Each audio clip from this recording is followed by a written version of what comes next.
Hi అండి అందరికీ. ఈయనన్నారు, "చింతకాయలు కోస్తన్నారంట రోడ్డు మీద. ఎళ్లి తెచ్చుకుందాంరా" అంటే, "నేను రాను బాబు అంత దూరం" అని అన్నాను. "దూరమేం గాదు దగ్గరేనంట, ఎళ్దాం రా" అనన్నారు. "ఆహా! నేను రాను" అన్నా. అయితే, "ఇదిగో 3 కేజీలు తెచ్చుకున్నావనుకో, అసలే నీకు చింతకాయలంటే చాలా ఇష్టం గదా! అది తొక్కి పెట్టుకున్నావనుకో, చక్కగా ఈ సంవత్సరం అంతా తినొచ్చు నువ్వు. రా మళ్ళా దొరకవు కాయలు" అని చెప్పానంటే, సరేలే అని ఎక్కి ఇంక బయలుదేరానండి. పోతే చూడండి పొలంలో కొంగలండి. చూడండి పొలం అంతా ఉన్నాయి. ఇంకా అటువైపు ఇంకా ఉన్నాయి.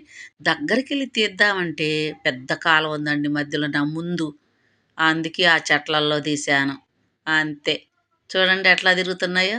అదిగోండి చింతకాయలు నిజంగానే కోస్తన్నారు. అయితే అమ్ముతారా అంటే ఆటోలో ఎన్ని పోసారు, ఎన్ని బాగా ఒక తట్టెడైతే పోసారు. అమ్ముతారంటే, "ఆహా! మేము అమ్మమమ్మా, మా పిల్లలకి సెలవులని ఎంజాయ్ చేయొచ్చని ఇటొస్తే, ఇక్కడ చింతకాయలు కొమ్మ కొంచెం కిందకుంది. అందుకని ఆటో మా ఆటో ఇది. ఆడ బెట్టుకొని ఎక్కి కోస్తున్నాము. మీ అమ్మటానికి కాదన్నారు." అయ్యో! ఇదేంటి అనుకోని, ఇక సరేలే అని మళ్ళీ ఇంటికొచ్చి, ఆ రోజే మా ఇంటికాడ దినమండి ఒకాయన చనిపోయారు. అయితే ఇంక గుర్తొచ్చేసింది. సరేలే ఇంగిటెళ్దామని చెప్పి మళ్ళీ రెడీ అయ్యి, ఇదిగోండి ఈ కళ్యాణ మంటపంలోనే. కానీ భోజనం చాలా బాగుంది. ఈ మధ్య ఏంటోనండి చక్కగా దమ్ మటన్ బిర్యానీ పెడుతున్నారు భోజనాలల్లో. ఆ!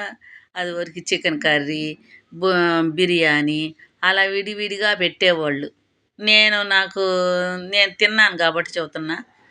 ఈ మధ్య బాగా ఈ సంవత్సరం, 2 సంవత్సరాల నుంచి ఇదిగో దమ్ బిర్యానీ మటన్ అసలు బావుంది. చాలా చాలా బావుందనుకోండి. అయితే ఇంటికొచ్చి మళ్ళా నాకు చెయ్యండి భలే చాలా బాధగా, నొప్పిగా ఉంటుంది. ఎందుకనుకున్నారు? పండగనంగా 2 రోజుల ముందు బూజులు కొడుతున్నా. కొట్టేటప్పుడు నా ఇనప చైరేసుకున్నానండి. ఇనప చైర్ ఎనక్కెళ్ళిపోయింది, జారిపోయింది. ఇంకప్పుడు బ్యాలెన్స్ చూసుకొని చెయ్యి ఆన ఆనెట్టు కింద పడకుండా ఆనెట్టు చూసుకున్నాననమాట. అప్పుడు చెయ్యి నొప్పి పట్టేసింది బాగా. చెయ్యి నొప్పి పట్టేసేసరికి ఇక అంతలోకి కేకలేసా పడబోతున్నానని.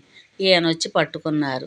సరేలే అని కిందకి దిగినాక ఇంక చీవాట్లు బాగా పడ్డాయి. తర్వాత ఆ రోజంతా నొప్పి లేదు. ఏముందిలే అనుకున్నాను.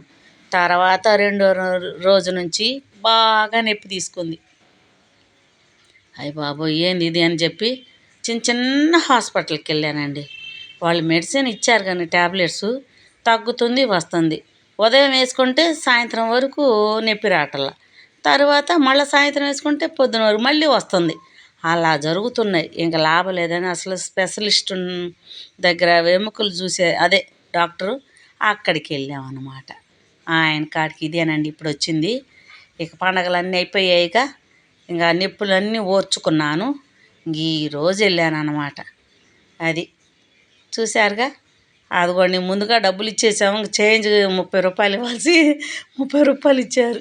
అంతే. ఇంకొచ్చేటప్పుడు చక్కగా ఈయన తీశారనమాట హాస్పిటల్ ఇవన్నీ.